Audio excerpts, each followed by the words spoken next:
চট্টগ্রাম ঐতিহ্যবাহী কোরবানির পশুর হাট, বিশেষ করে চট্টগ্রাম স্টিল মিল খালপার সাইলো মাঠে এই গরু ছাগলের হাট বাজারটি বসেছে। প্রায় হাজার হাজার গরু এসে ইতিমধ্যে কানায় কানায় পূর্ণ হয়ে গেছে এই বাজারের প্রত্যেকটা গরুর স্থানগুলো।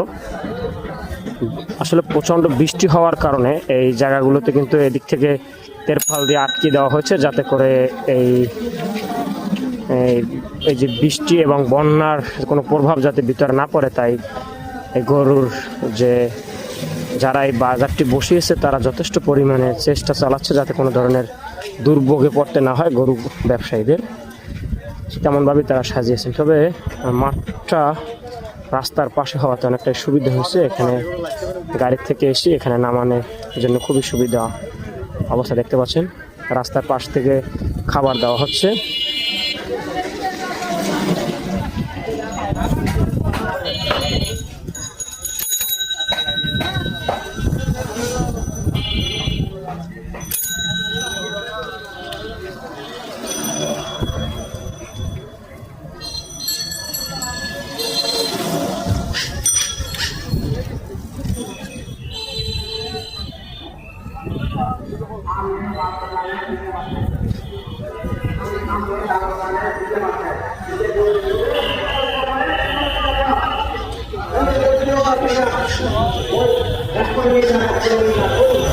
Ya